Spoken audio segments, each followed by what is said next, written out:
تھوڑا سا اس کو زیادہ بھی کر سکتے ہیں۔ میں ایک حساب کر رہا تھا کہ آج کے دور میں بھی ہم 40 سے 50 ہزار روپے میں نکاح کر سکتے ہیں، مطلب مکمل شادی کر سکتے ہیں۔ پتہ نہیں کیوں ہم نے اس کو اپنے ذہن پہ بہت بڑا بوجھ بنا لیا اور بہت بے خطر کود پڑھا آتش نمرود میں عشق، عقل ہے محو تماشائے لب بام ابھی، صدق خلیل بھی ہے عشق، صبر حسین بھی ہے عشق، مارکائے وجود میں بدر و حنین بھی ہے عشق، اور شاد باد اے عشق خوش سودائے ماں، اے طبیب جملہ علت ہائے ماں۔ حمد و ثنا کے بعد واجب الاحترام علماء کرام، یاران گرامی، سامعین حاضرین، ماہ رمضان سے پہلے ماہانہ درس قرآن کا آغاز کیا گیا تھا، اور پھر ماہ رمضان میں ایک مہینہ وقفہ آ گیا، اور اس ایک مہینے کے وقفے کے بعد آج پہلا دن ہے ماہ رمضان کے بعد درس قرآن کا۔ اور آپ احباب واقف ہیں کہ اپنی جامع مسجد المرتضیٰ میں سورہ النساء شروع کی گئی تھی، اور سورہ النساء کی پہلی ایک آیت پہلے سبق میں بیان ہوئی تھی، اور آج سورہ النساء کی 2 اگلی آیتیں، مطلب کل 3 آیتیں آج مکمل ہو جائیں گی۔ ان 2 آیتوں میں اللہ تعالیٰ نے یتیموں اور نکاح کا اکٹھا ذکر فرمایا دونوں آیتوں میں۔ ویسے آیت نمبر 2 کے اندر یتیموں کا مال کھانے کے حوالے سے ذکر کیا، آیت نمبر 3 میں آگے نکاح کے حوالے سے بات بیان فرمائی، لیکن ان دونوں کا آپس میں تعلق ہے، ربط ہے آپس میں۔ ہوتا یہ تھا اس دور کے اندر کہ اگر کوئی آدمی فوت ہو گیا اور اس کی بیٹیاں یتیم ہو گئیں یا بچے یتیم ہو گئے، تو اس کا کوئی قریبی رشتہ دار ان بچوں کو اپنی کفالت میں لے لیتا تھا، اپنی پرورش میں لے لیتا تھا، اور اس میں اس کی نیت یہ ہوتی تھی کہ چلو ان بچوں کو بھی میں پال لوں گا، اور اس بہانے سے ان کا مال بھی میرے ہاتھ آ جائے گا۔ ظاہری بات ہے، باپ مرا ہے تو وراثت تو چھوڑ کے گیا، تو وہ وراثت میرے ہاتھ آ جائے گی، اور بچوں کو میں اپنے زیر کفالت لے لوں گا، تو چلو اسی طرح میرا سلسلہ چلتا رہے گا۔ تو اس بات کو رد کرنے کے لیے اللہ کریم نے یہ والی آیتیں ارشاد فرمائی ہیں۔ ترجمہ کرتے ہیں اور اس کے بعد پھر بات کو آگے چلاتے ہیں۔ رب کائنات نے ارشاد فرمایا، وَآتُوا الْيَتَامَى أَمْوَالَهُمْ، اور یتیموں کو ان کا مال ان کے حوالے کر دو، وَلَا تَتَبَدَّلُوا الْخَبِيثَ بِالطَّيِّبِ، اور پاک مال کے ساتھ ناپاک مال کو تبدیل نہ کرو، یعنی جو تمہارا اپنا مال ہے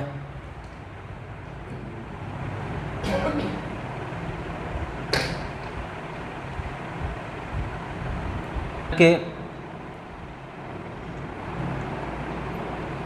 وَلَا تَتَبَدَّلُوا الْخَبِيثَ بِالطَّيِّبِ، کہ پاک مال کے ساتھ خبیث مال کو، ناپاک مال کو مکس نہ کرو، تبدیل نہ کرو۔ اس کا مطلب یہ ہے کہ ظاہری بات ہے تمہارا اپنا مال، ظاہری بات ہے وہ پاک مال ہے، تمہارا اپنا ہے، تم اس کے مالک ہو، اور وہ مال جو یتیم بچوں کا مال ہے، اگرچہ وہ یتیم بچے تم ہی پال رہے ہو، لیکن ان کی وراثت جائیداد ہے، اور وہ بچے تم پال رہے ہو تو وہ جائیداد بھی تم ہی اس کو سنبھال رہے ہو، تو اس مال کو، وہ جو بچوں کا مال ہے، وہ مال تمہارے لیے خبیث مال ہے، اگرچہ ان بچوں کے لیے تو وہ ان کا حق ہے نا، ان کے لیے جائز ہے، لیکن تمہارے حق میں وہ خبیث مال ہے۔ اس لیے کہا کہ اپنا پاک مال اس خبیث مال کے ساتھ تبدیل نہ کرو۔ اپنا مال الگ رکھو، اپنا حساب کتاب الگ رکھو، اپنا جتنا بھی لین دین ہے وہ الگ رکھو، اور ان یتیم بچوں کا، جس طرح وہ بچے تمہاری پرورش میں ہیں، ان کا مال بھی تمہارے سپرد ہے، وہ امانت ہے تمہارے پاس، تو اس مال کو اپنے مال کے ساتھ مکس نہ کرو۔ ہمارے ہاں کچھ ایسے جملے بولے جاتے ہیں کہ جن جملوں نے ہمارا بڑا معاملہ خراب کیا۔ مثلا کہا جاتا ہے جی یہ بھی یتیم بچوں سے بعض دفعہ کہا جاتا ہے کہ تمہارا باپ تو فوت ہو گیا تھا تو اس نے تمہیں پالا ہے، تو کوئی نہیں، یہ بھی تمہارا باپ ہی ہے، تو تمہارا مال بھی اس کا مال ہی ہے۔ تو وہ اس طرح کے جملے بول کے دونوں کا مال اکٹھا کر دیا جاتا ہے، اور جی سارا ایکو کچھ ہی ہے، کوئی نہیں، یہ بھی انہوں نے پھر کی ہویا، وہ سنبھالن جڑیا ہے، پالن جڑیا ہے، چل ٹھیک ہے، کوئی نہیں، لے لے تو پھر کی، تو وہ سارا اکٹھا کر دیا جاتا ہے۔ اس کو رب کائنات نے فرمایا کہ نہیں، وہ مال تمہارے پاس امانت ہے، اور جس یتیم بچے کی یا جن یتیم بچوں کی یا بچیوں کی تم پرورش کر رہے ہو، اس کے تمہیں دو فائدے ہیں۔ ایک فائدہ تو وہ کہ ان کا مال تم استعمال کر کے اس کو کاروبار میں لگا رہے ہو اور اس سے اپنی اجرت حاصل کر سکتے ہو، پہلا فائدہ۔ اور دوسرا فائدہ آخرت کے اندر ہے کہ اگر یتیم بچوں کو پال رہے ہو تو اللہ تعالیٰ تمہیں اس کے بدلے آخرت میں اس کا اجر و ثواب بھی تو عطا کرے گا۔ تو یہ کسی پر احسان نہیں ہے، بلکہ ایک طرح کی یہ نیکی ہے جو تم کر رہے ہو۔ اس لیے فرمایا کہ وَلَا تَتَبَدَّلُوا الْخَبِيثَ بِالطَّيِّبِ، کہ اپنے پاک مال کو اس خبیث مال کے ساتھ، یعنی وہ مال ناپاک نہیں ہے، خبیث نہیں ہے، لیکن تمہارے لیے خبیث ہی ہے کیونکہ تمہارا ہے نہیں، تو اس کے ساتھ ان کو تبدیل نہ کرو۔ وَلَا تَأْكُلُوا أَمْوَالَهُمْ إِلَىٰ أَمْوَالِكُمْ،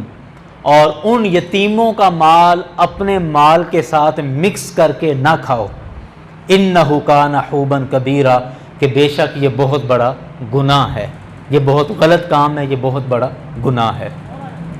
یتیموں کے حوالے سے ایک دو گزارشات میں عرض کرنا ضروری سمجھتا ہوں۔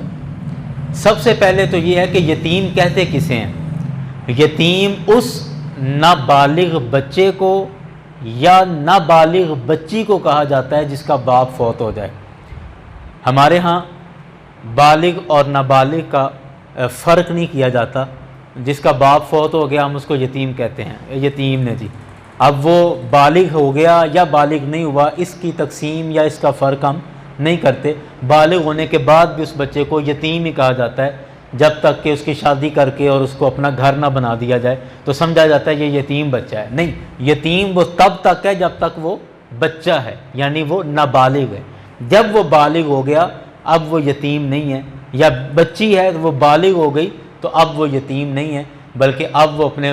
مال کی حقدار ہے اور اس کے نفع نقصان کی خود مالک ہے، یا اس کے نفع نقصان کا وہ خود مالک ہے، لڑکی ہے یا لڑکا ہے۔ تو سب سے پہلے تو یہ کہ یتیم اس نابالغ بچے کو یا بچی کو کہا جاتا ہے جس کا باپ فوت ہو جائے۔ اور دوسرا مسئلہ اس حوالے سے یہ ہے کہ یتیم بچوں کی پرورش کرنا، ان کی کفالت کرنا بہت بڑا اجر ہے، بہت بڑی نیکی ہے۔ رسول اکرم صلی اللہ علیہ وسلم نے کئی موقعوں پر یتیم کی کفالت اور پرورش کرنے والے کی تعریف کی ہے اور اس کے لیے بہت زیادہ اجر اور ثواب بیان فرمایا ہے، لیکن اس کے ساتھ احتیاط وہی جو قرآن پاک نے بیان کر دی کہ یتیم بچے پالنے کا کبھی بھی یہ مطلب نہیں ہے کہ ان کے ہر طرح کے سیاہ سفید کے تم مالک ہو گئے یا ان کا مال تم ہڑپ کر لو یا اس طرح۔ اب اس کے بعد اگلی آیت کے اندر، آیت نمبر 3 کے اندر نکاح کا ذکر کیا اور اسی مضمون کو ساتھ ملا کے فرمایا فَإِنْ خِفْتُمْ أَلَّا تُقْسِطُوا فِي الْيَتَامَى، اگر تمہیں خوف ہے کہ تم یتیم بچیوں کے اندر انصاف نہیں کر سکو گے، یتیم بچیاں تمہاری پرورش میں ہیں اور تمہیں لگتا ہے کہ میں ان کے مال کے ساتھ ان کے ساتھ پورا انصاف نہیں کر سکتا، تو پھر کیا فرمایا کہ جب وہ بالغ ہو جائیں تو فَانْكِحُوا مَا طَابَ لَكُم مِّنَ النِّسَاءِ، تو ان میں سے جو تمہیں اچھی لگیں ان کے ساتھ نکاح کر لو، یعنی ان کو اپنی فیملی کا، اپنے گھر کا حصہ بنا لو، ان کے ساتھ نکاح کر لو، تاکہ وہ یتیم والا جو معاملہ ہے یا وہ عدل و انصاف والا جو معاملہ ہے وہ اس سے تم نکل جاؤ، اور وہ تمہاری شرعی طور پر بیوی بن جائے گی۔ بیوی بن جائے گی تو پھر اس کے ساتھ سارے، عرب کے اندر ایک یہ بھی طریقہ تھا زمانہ جاہلیت میں کہ اگر کوئی آدمی فوت ہو جاتا اور دیکھتا کہ تو اس کی بچیوں کے ساتھ، اس کی بیٹی کے ساتھ نکاح کر لیا جاتا، لیکن اس کو پسند نہیں کیا جاتا، یعنی اس کے حقوق نہیں پورے کیے جاتے، صرف ایک رسمی نکاح کر دیا، اور اس سے یہ کہ اس کا سارا مال آ گیا، اور اب اس کے ساتھ وہی سلوک ہے جو نوکرانیوں کے ساتھ اور جو لونڈیوں کے ساتھ ہوتا ہے، بس اس سے زیادہ نہیں۔ تو اس تصور کو ختم کرنے کے لیے بھی قرآن پاک نے کہا ما طاب لکم من النساء، کہ جو تمہارے دل کو بھائیں، مطلب اگر ان سے نکاح کرو تو ان کو پھر وہی سارے حقوق دو جو تم اپنی بیوی کو حقوق دیتے ہو، اور اس کو اپنی گھر کا، اپنی فیملی کا مکمل اس کو حصہ بناؤ۔ مثنا، 2 نکاح کرو، و ثلاثہ، 3 کرو، و رباع، اور 4 کرو۔ اصل میں یہ تھا کہ زمانہ جاہلیت میں عرب کے اندر بہت زیادہ نکاح کیے جاتے تھے، اور یہ والی جو آیت نازل ہوئی، ایک آدمی رسول اکرم صلی اللہ علیہ وسلم کے پاس آیا اور آ کر کہنے لگا جی میں کلمہ پڑھ کے آپ کی غلامی کا شرف حاصل کرنا چاہتا ہوں۔ سرکار علیہ الصلوۃ والسلام نے اس کو کلمہ پڑھایا۔ جب مسلمان ہوا تو سرکار نے پوچھا کہ تمہاری کتنی بیویاں ہیں؟ اس نے کہا جی میری 8 بیویاں ہیں۔ تو سرکار علیہ الصلوۃ والسلام نے فرمایا کہ اب تمہیں ان میں سے 4 کو طلاق دینی ہوگی، کیونکہ اسلام کے اندر 4 سے زیادہ نکاح جائز نہیں ہیں۔ تو اس پر پھر یہ والی آیت مبارکہ نازل ہوئی۔ اب اس آیت پر بڑے اعتراضات آج کل کے اس ماڈرن دور میں، کہتے ہیں جی دیکھیں یہ تو عورت کے ساتھ زیادتی ہے کہ ایک مرد 2 نکاح کر لیتا ہے، 3 نکاح کر لیتا ہے، 4 نکاح کر لیتا ہے، تو یہ تو عورتوں کے ساتھ بڑی زیادتی ہے اور ان کے حقوق پورے نہیں ہوتے۔ تو میں سمجھتا ہوں کہ یہ ساری باتیں کرنے سے پہلے اگر قرآن پاک کو پڑھ لیا جائے تو ان ساری باتوں اور ان سارے سوالوں کا ہمیں جواب قرآن پاک سے ہی مل جائے گا۔ قرآن پاک نے جس جگہ پر یہ والی بات کی ہے نا کہ 2 نکاح کر لو، 3 کرو، 4 کرو، 4 نکاح تک بات کی، لیکن اسی آیت کے اندر فرمایا فَإِنْ خِفْتُمْ أَلَّا تَعْدِلُوا فَوَاحِدَةً، اگر تمہیں یہ خوف ہے کہ تم اپنی بیویوں کے ساتھ عدل اور انصاف نہیں کر سکتے، فواحدۃ، پھر ایک نکاح ہے۔ یہ جو جملہ ہے نا بہت بڑا جملہ ہے، اور اس کے اندر بہت زیادہ معنی پوشیدہ اور پنہاں ہے کہ اگر تم ان کے اندر انصاف نہیں کر سکتے، ان بیویوں کے اندر عدل نہیں کر سکتے، تو فرمایا فواحدۃ، پھر ایک نکاح ہے، ایک ہی نکاح ہے۔ تو بنیادی طور پر ہر مرد کو ایک نکاح کی ہی شرعن اجازت ہے۔ اب جو 4 تک کہا گیا، اول تو یہ 4 کی حد اس وجہ سے لگائی کہ لوگ 4 سے زیادہ کر رہے تھے، 8، 10، 15 نکاح کر رہے تھے، تو اس رسم کو ختم کرنے کے لیے 4 کی حد لگائی کہ نہیں وہ اتنے زیادہ نکاح نہیں کرو، کم کرو اور 4 تک لے کر آؤ۔ ایک تو یہ وجہ تھی، اور دوسری اس کے ساتھ جو وجہ تھی وہ بیان کر دی کہ تم اگر انصاف کر سکو تو 4 تک کر سکتے ہو زیادہ سے زیادہ، اور یہ بھی ضروری اور لازم نہیں بلکہ ایک آپشن ہے، ایک کہہ لے کہ ایک چوائس ہے، انتخاب ہے ایک، کہ اگر تم انصاف کر سکو۔ اب انصاف کا معنی کیا ہے؟ یقین کریں قرآن پاک کے الفاظ اتنے خوبصورت ہیں کہ کئی ایسی پوشیدہ باتیں قرآن پاک نے اتنے صاف ستھرے لفظوں کے اندر بیان کر دی کہ ان لفظوں کے اگر معنی کی طرف چلے جائیں تو ساری کہانی ان لفظوں کے اندر بیان ہو گئی ہے۔ اب یہ جو جملہ فرمایا نا کہ اگر تم ان کے ساتھ انصاف نہیں کر سکو، فَإِنْ خِفْتُمْ أَلَّا تَعْدِلُوا، پس اگر تمہیں خوف ہے کہ تم ان کے درمیان عدل نہیں کر سکو گے، فَوَاحِدَةً، پھر ایک نکاح ہے۔ اب اس کے اندر بڑے سوالوں کے جواب ہے، بڑے سوالوں کے جواب ہے۔ عدل کس طرح نہیں کر سکتے؟ سب سے پہلے عدل آ جاتا ہے خرچے کے اعتبار سے، یعنی اگر تم ان کے اخراجات پورے نہیں کر سکتے اور اخراجات کے معاملے میں تم ان کے درمیان انصاف نہیں کر سکتے تو پھر تم نہیں کرو بلکہ ایک کرو، ایک نکاح کر لو۔ اسی طرح خرچے کے علاوہ کپڑے پہنانے کے اعتبار سے، کھانے پینے کے اعتبار سے، گھر اور رہائش کے اعتبار سے، پھر جسمانی ضرورتیں پوری کرنے کے اعتبار سے، اور ہر بیوی کی یہ جو انصاف والا معاملہ ہے جس کے اندر میں نے تفصیل بیان کر دی کہ کیا کیا چیزیں آتی ہیں، اس انصاف کو ہر بیوی کے ساتھ پورا کرنا فرض ہے، فرض عین فرض ہے کہ ہر بیوی کے ساتھ مکمل انصاف کیا جائے۔ اور اگر انصاف نہیں، اچھا یہاں پر ایک اور چیز ہے، ہمارے معاشرے کے اندر جو لوگ دوسری شادی پر اعتراض کرتے ہیں یا تیسری پر اعتراض کرتے ہیں نا اور اس کو برا سمجھتے ہیں، تو ان سے اگر کہا جائے کہ آپ کیوں برا سمجھتے ہیں، تو وہ ہمارے محلے میں سے کوئی نہ کوئی مثال دے دیں گے یا گاؤں سے کوئی نہ کوئی مثال دیں گے کہ دیکھیں جی فلاں جگہ پر وہ آدمی تھا، اس نے 2 نکاح کیے، تو دیکھیں ابھی تک ان کے گھر سے جھگڑا ہی نہیں ختم ہوتا، یہ مثال دے دیں گے۔ یا کہیں گے جی فلاں جگہ پر ایسا ہوا تھا، اب ان کی اولاد کی آپس میں بنتی نہیں، ان کی لڑائیاں چل رہی ہیں، یہ مثال۔ یعنی ہم اپنے معاشرے یا محلے کی کوئی نہ کوئی مثال دے دیں گے، حالانکہ معاشرہ یا محلہ ہمارے لیے دلیل نہیں ہے۔ اس معاشرے اور محلے کو تو قرآن پاک نے پہلے کہا تھا کہ فَإِنْ خِفْتُمْ أَلَّا تَعْدِلُوا فَوَاحِدًا، اگر انصاف نہیں کر سکو، یہ تمہیں خوف ہے کہ انصاف نہیں کر سکو گے تو پھر ایک کرو۔ تو انصاف کرنے کا حکم تو پہلے سے قرآن پاک نے دے دیا، انصاف کرو تو تم 2 کر سکتے ہو، 3 کر سکتے ہو، 4 کر سکتے ہو، اس شرط کے ساتھ اس کو بیان کیا گیا ہے۔ تو اب معاشرے کی مثال جو دی جاتی ہے اور کہا جائے کہ دیکھیں اس طرح ہو رہا ہے، تو اس کا مطلب وہ انصاف نہیں کر رہے، اور انصاف نہیں کر رہے تو ان کو قرآن پاک بھی منع کر رہا ہے کہ اگر تم انصاف نہیں کر سکو تو ایک کرو۔ تو اس لیے قرآن پاک پر اعتراض نہیں آتا، نہ ہی اسلام پر اعتراض آتا ہے۔ مجھے یاد ہے ہمارے ایک دوست تھے کراچی میں، تو انہوں نے مجھے ایک اسٹیج پر جیسے یونیورسٹیوں میں یا کالجز میں ٹیبلو یا ڈرامہ کیا جاتا ہے نا، تو انہوں نے مجھے ایک ڈرامہ دکھایا اور مجھے کہتے ہیں جی آپ اس کے بارے میں کیا کہتے ہیں، اپنا تبصرہ دیں۔ اور اس پر جو کراچی کے جو وہ وہاں کے جو اسٹوڈنٹس تھے یونیورسٹی کے، وہ اس پر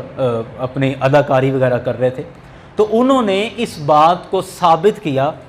کہ 2 نکاح کرنا یا 3 یا 4، مطلب 1 سے زیادہ نکاح کرنا یہ غلط ہے، اور وہ سیدھا اس کا مذاق اڑایا گیا اور باقاعدہ اس کو لوگوں کے سامنے پیش کیا گیا کہ یہ تو ایک مذاق ہے زندگی کے ساتھ کہ 1 سے زیادہ نکاح کیے جائیں۔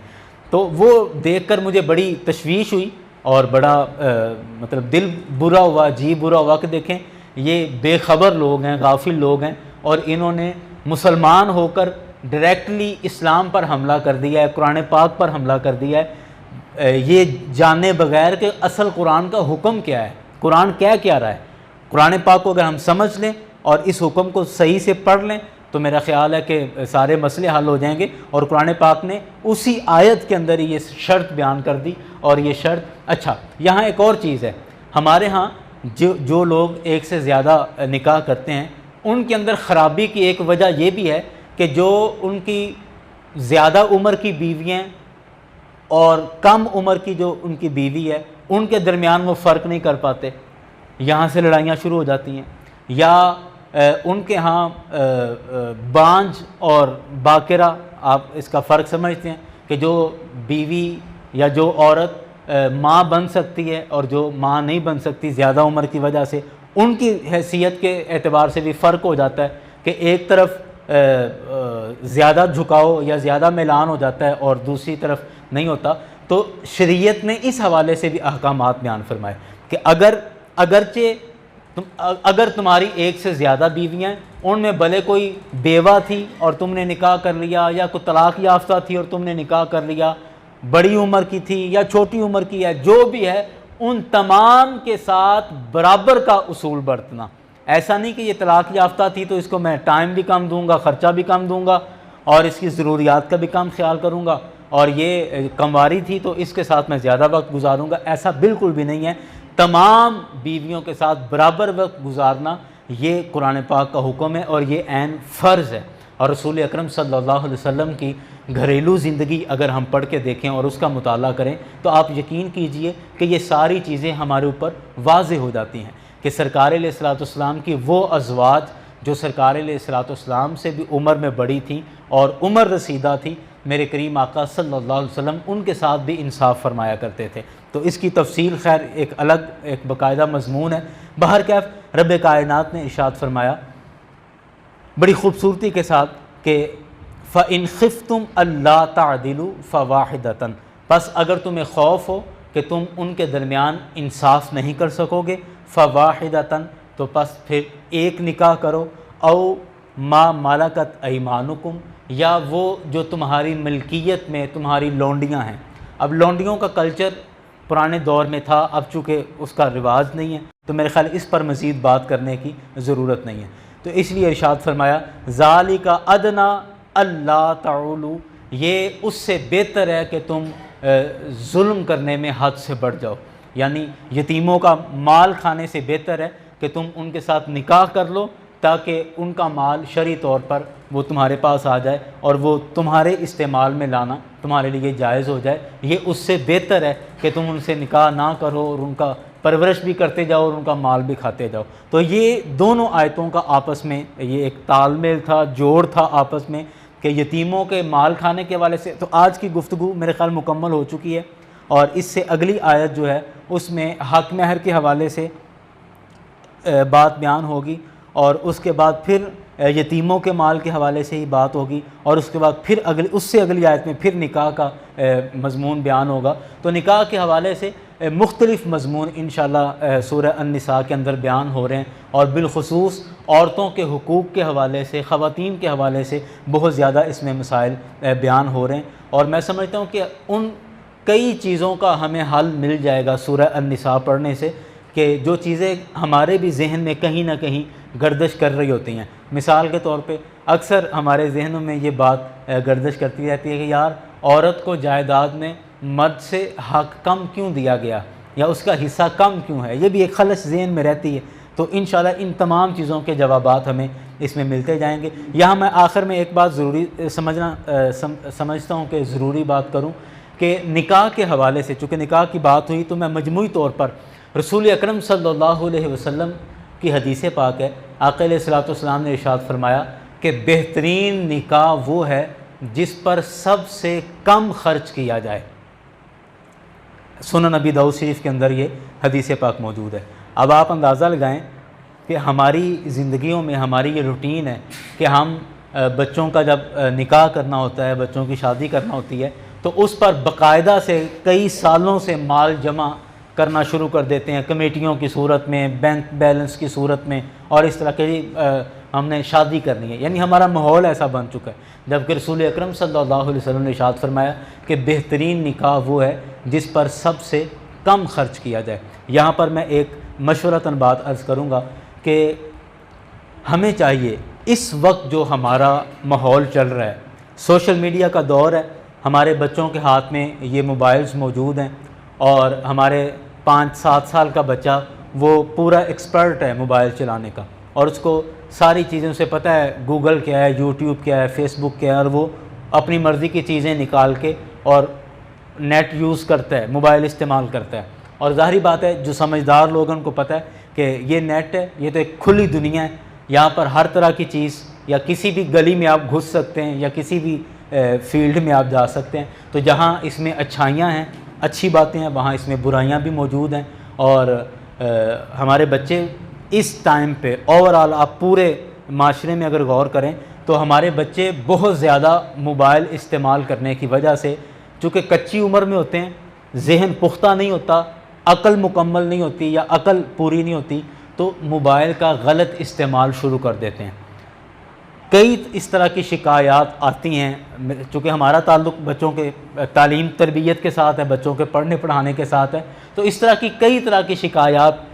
ملتی ہیں کہ جی یہ بچہ موبائل کا غلط استعمال کرتا ہے، آپ اس کو سمجھائیں۔ تو اب سمجھانا کیا ہے، خیر یہ ایک دن کی غلطی نہیں ہے، یہ تو ہم نے اس کو بچپن سے ہی بگاڑا ہوا تھا، اب جس کا نتیجہ اب جا کے نکل رہا ہے، جب وہ تھوڑا سمجھدار ہو گیا ہے، اپنی مرضی کی چیزیں وہ نکال کے دیکھتا ہے۔ تو اب میں سمجھتا ہوں کہ اس دور میں بچے اتنے تیز ہو گئے،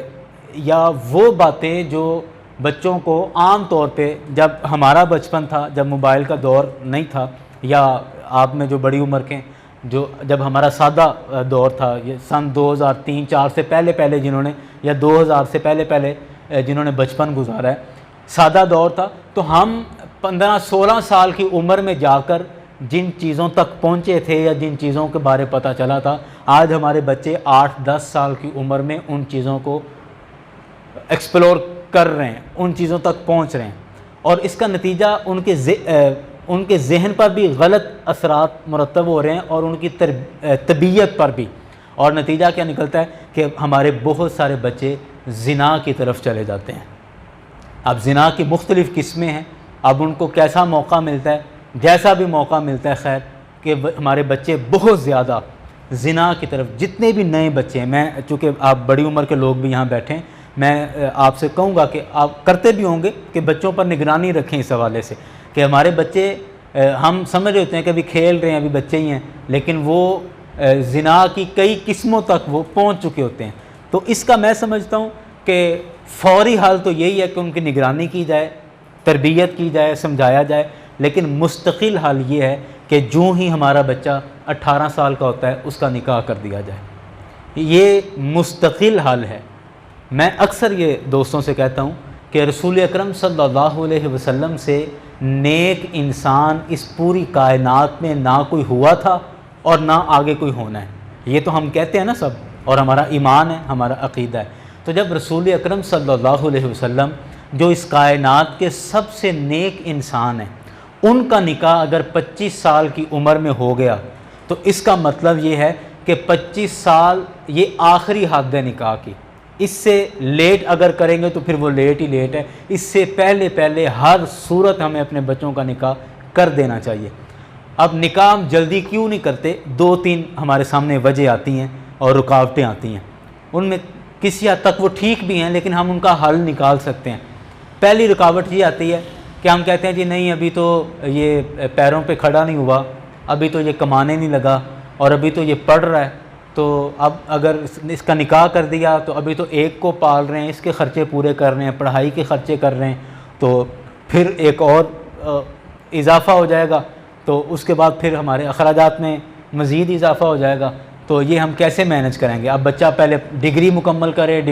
کرے گا، پھر یہ کام کرے، کام کر کے پھر 3-4 سال پیسے جمع کرے گا، تو پھر ہی ہمارے ہاتھ کچھ دے گا تو ہم نکاح کریں گے نا۔ یہ ایک وجہ، بہت بڑی وجہ ہے نکاح لیٹ کرنے کی۔ میں یہ سمجھتا ہوں کہ اگر ہم پہلے سے سوچ لیں کہ میں نے اپنے بچے کا جلدی نکاح کر دینا ہے، بھلے وہ بیٹا ہے یا بیٹی ہے، جو ہی وہ 18 سال کے ہم نے ان کا نکاح کر دینا ہے، اگر ہم پہلے سے اس کا ارادہ کر لیں تو میرا خیال ہے اس عمر تک ہم ان کے کاروبار کا یا کام کاج کا یا آمدنی کا بھی کوئی نہ کوئی ذریعہ بنا سکتے ہیں۔ مطلب اس بچے کو یہ بات سمجھائی جا سکتی ہے کہ جیسے آپ کی اتنی عمر ہوگی آپ کا نکاح کر دینا ہے، اور آپ اپنے بھلے سائڈ جاب کریں، یعنی پڑھائی کے بعد آ کے کام کریں، لوگ کر ہی رہے ہیں، یا جو بھی کریں چھوٹا موٹا اس کو کام کوئی شروع کروا دیں، کوئی کاروبار اس کو شروع کروا دیں۔ آج کل تو اتنے آسان کاروبار آن لائن اتنے چل گئے ہیں، اس طرح بندہ کر سکتا ہے کچھ نہ کچھ، تو پہلے سے ہی اس کا ذہن بنا دیں اور اس کی تیاری کروا دیں تاکہ وہ کچھ نہ کچھ کمانے بھی لگ جائے، ایک بات۔ اور دوسری بات یہ ہے کہ ہم جو سمجھتے ہیں نا کہ یہ ابھی کمائے گا اور پھر اس کے بعد پیسے آئیں گے، تو اس معاملے میں ہمارے بچوں کو بھی چاہیے کہ جو بچے تعلیم حاصل کر رہے ہیں، نوجوان ہیں، کالج جانے لگ گئے، تو ان کو اپنے ذہن میں فوراً یہ بات بٹھا لینی چاہیے کہ میں کالج جانے لگ گیا ہوں اور مہنگائی کا دور ہے، ظاہری بات ہے خالی فیسیں بڑی مشکل ہو رہی ہے افورڈ کرنا، تو میں اپنا ساتھ کچھ نہ کچھ کام شروع کروں، پڑھائی بھی جاری رکھے اور اس کے ساتھ کچھ نہ کچھ کام کرے۔ اور ایسا ہوتا ہے کہ اگر بندہ یہ کوشش کرے تو کر بھی سکتا ہے کہ کچھ نہ کچھ اپنا کام، یعنی بچے بھی شروع کریں اور والدین بھی اس کا ذہن بنائیں، تو میرا خیال ہے کہ 18 سال کی عمر تک بچہ اس قابل ہو جائے گا کہ اس پر یہ ذمہ داریاں ڈالی جا سکتی ہیں۔ اور دوسرا جو مسئلہ آتا ہے نا، جی ابھی ڈگری مکمل ہوگی، پھر نوکری کرے گا، پھر ہمیں کچھ لا کے دے گا تو پھر ہی ہم اس کا کچھ کریں گے، تو لا کے دینے والا جو چکر ہے نا، یہ بڑا خراب ہے۔ اکثر ہم والدین اس میں بالخصوص ذمہ دار ہیں، اکثر ہم نکاح بچوں کا اس وجہ سے لیٹ کر دیتے ہیں، جی ابھی تو ہمارے پاس شادی جتنے پیسے ہی نہیں ہیں، یا بعض دفعہ ہمارے ایک روایتی ماحول میں آتا ہے جی میں تو میرا پہلا منڈا ہے یا وڈا منڈا ہے تو حالے تاں میں دے چاہ پورے کرنے ہیں، ریجاں لانی ہیں، تو ان دے واسطے ظاہری بات ہے یہ کرنا ہے تو پھر اس کے لیے کوئی 15-20 لاکھ روپے تو چاہیے۔ اب وہ جمع کرتے کرتے جو ٹائم گزرے گا، تو آپ یہ سوچیں کہ ایسی اپنے چاہ پورے کرنے دے چکراں چ ریجا لان دے چکراں چ 4 سال 5 سال نکاح لیٹ کر دیتا ہے، بھلے وہ بیٹی ہے یا بیٹا ہے۔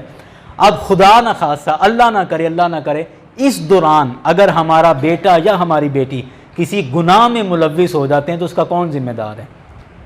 اگرچہ گناہ تو اسی کے ذمہ آئے گا نا جس نے کیا، لیکن کسی نہ کسی حد تک ماں باپ بھی اس کے ذمہ دار ہیں، اس کے کسی نہ کسی حد تک ذمہ دار ہیں کہ جی اپنے شوق پورے کرنے کے چکر میں بچوں کا نکاح لیٹ کر دیا۔ میں ایک دن خیر یہ پچھلے سال کی بات، تھوڑا سا اس کو زیادہ بھی کر سکتے ہیں، میں ایک حساب کر رہا تھا کہ آج کے دور میں بھی ہم 40 سے 50 ہزار روپے میں نکاح کر سکتے ہیں، مطلب مکمل شادی کر سکتے ہیں۔ پتہ نہیں کیوں ہم نے اس کو اپنے ذہن پہ بہت بڑا بوجھ بنا لیا اور بہت بڑا بھوت اپنے اوپر سوار کر لیا ہے کہ ہماری زندگی کا ایک بہت بڑے مقاصد میں سے ایک یہ مقصد ہوتا ہے کہ جی شادیاں کرنی ہیں بچوں کی۔ ہم 40-50 ہزار روپے میں بھی نکاح کر سکتے ہیں۔ آپ حیران ہوں گے کہ حضرت عبد الرحمن بن عوف رضی اللہ عنہ سرکار کے بڑے پیارے صحابی تھے، اور میں یہ سمجھتا ہوں کہ یہ سرکار علیہ السلام کے تمام صحابیوں میں سب سے امیر صحابی تھے، سب سے امیر صحابی تھے حضرت عبد الرحمن بن عوف، اور ان کی اتنی جائیداد تھی اور اتنا مال و دولت تھا کہ جب آپ کا انتقال ہوا تو آپ کا سونا کلہاڑوں اور ہتھوڑوں سے کاٹ کاٹ کے آپ کے ورثاء کے اندر تقسیم کیا گیا، اتنے امیر آدمی تھے۔ لیکن ایک دفعہ یہ سرکار کی بارگاہ میں آئے، سفید کرتا پہنا تھا تو اس کو زعفران کا تھوڑا سا رنگ لگا ہوا تھا، کرتے کو زعفران کا رنگ لگا ہوا، تو سرکار علیہ السلام نے وہ رنگ دیکھا، سرکار نے فرمایا یہ زعفران کا رنگ کیوں لگا ہوا تیرے کرتے پہ؟ تو عرض کرتے ہیں کہ یا رسول اللہ وہ میں نے نکاح کر لیا ہے۔ تو سرکار صلی اللہ علیہ وسلم نے اس کے لیے دعا فرمائی، فرمایا واہ ماشاءاللہ بڑی اچھی بات ہے، اس کے حق میں دعا کی اور اس کو فرمایا کہ ولیمہ کیا ہے؟ عرض کی جی یا رسول اللہ ولیمہ بھی کیا۔ سرکار نے فرمایا ہاں ولیمہ ضرور کرو، اتنی بات سرکار نے فرمائی اور دعائیں دے کر اس کو رخصت کیا۔ اس حدیث پاک سے مجھے ایک بات بڑی سمجھ آئی، اور وہ سمجھ یہ آئی کہ حضرت عبد الرحمن بن عوف مدینہ شریف میں رہ رہے ہیں، اور مدینہ شریف اس وقت کوئی بہت بڑا شہر نہیں تھا، میرے خیال راجہ جان کے کوئی 8 ٹکڑے کریں یا کم از کم 4 ٹکڑے کریں تو ایک حصے جتنا مدینہ شریف تھا، کل ملا کے مدینہ شہر اتنا سا تھا، اور اس میں مدینہ شہر میں سب سے امیر صحابی کا نکاح ہے، اور اس نے سرکار علیہ السلام کو دعوت نہیں دی، آقا علیہ السلام کو بلایا نہیں، اور اس پر سرکار علیہ السلام نے کوئی ناراضگی کا اظہار نہیں کیا، بلکہ جب سرکار کو پتہ چلا تو آقا علیہ السلام نے اس کو دعائیں دی اور پوچھا کہ ولیمہ بھی کیا نا؟ جی ہاں جی کیا۔ فرمایا ٹھیک ہے ولیمہ بھی کرنا چاہیے، اور اس کو دعائیں دے کے رخصت فرمایا۔ تو اب آپ اندازہ کریں کہ ہم جو رشتہ داریوں کے چکر میں اور برادری کے چکر میں ہمارے ہزار کا 800 کا وہ ہمارا ولیمہ اور براتیں اور پھر گاڑیاں اور پھر گاڑیوں کی قطاریں اور نہ جانے کیا کیا کچھ ہم نے کر کے سارا کچھ ہوا کیا، آخر میں سارا کچھ کر کرا کے ایک نکاح ہوا ہے، 25-30 لاکھ روپے لگا کے اینڈ پہ کیا ہوا ہے؟ نکاح ہوا ہے۔ تو نکاح آپ اس طرح بھی کر سکتے ہیں جیسا کہ صحابہ کرام کیا کرتے تھے، اور وہ جو باقی آپ کے پاس پیسے ہیں جو آپ نے شادی پر خرچ کرنے ہیں، وہ بہتر ہے کہ وہ آپ ویسے اس نئے جوڑے کو دے دیں۔ مثال کے طور پہ آپ کے پاس 10 لاکھ روپے، میں پھر بھی کہوں گا کہ آپ 50,000 لاکھ روپے میں بچوں کی شادی کر دیں، اور باقی جو 9 لاکھ روپے ان کے اکاؤنٹ میں جمع کروا دیں، بچوں کو دے دیں کہ جی یہ 9 لاکھ روپے تمہارے پاس، یہ ہماری طرف سے گفٹ ہے، اور یہ اس کا کوئی کاروبار کرنا ہے وہ کر لو، کوئی جو کرنا ہے وہ کر لو۔ اگر سارا کچھ سیٹ ہے آپ ان کو کوئی گاڑی واڑی لے دو، وہ بھی ہے تو پھر آپ ان کو عمرے پر بھیج دو، اس طرح کا کر لو، یہ زیادہ اچھا ہے کہ آپ پورا مجمع اور ہجوم اکٹھا کر کے اور ان کو کھلا پلا کے، اور پھر دل میں یہی ہوتا ہے جی میری بڑی بلے بلے ہوگی، تعریفیں ہوگی، لیکن آپ کے بھی تجربات ہیں کتنی کو تعریفیں آخر میں ہو جاتی ہیں، آخر میں کوئی نہ کوئی ایسی بات نکل آتی ہے کہ بندہ سر پکڑ کے بیٹھ جاتا ہے جی میں اتنا خرچہ کرتا تھا، اینج گلاں کر کے چلے گئے۔ بہرکیف یہ باتیں اور طرف مضمون کے مطابق تھی، خیر لیکن کچھ تجرباتی چیزیں تھیں۔ اللہ کریم کی بارگاہ میں دعا ہے بالخصوص اور بنیادی طور پر اللہ کریم ہمیں قرآن پاک کی تعلیم حاصل کرنے کی توفیق دے۔ قرآن پاک کا مطالعہ کرنا بہت ضروری ہے۔ میں آپ سب دوستوں سے گزارش کروں گا، آپ میں تقریباً اکثر اردو پڑھ سکتے ہیں، اردو پڑھنا جانتے ہیں، تو سورہ النساء کا آپ ترجمہ پڑھیں، خود سے بھی ترجمہ پڑھیں، اور اگر مسجد میں کوئی تشریح قرآن پاک کی رکھی ہے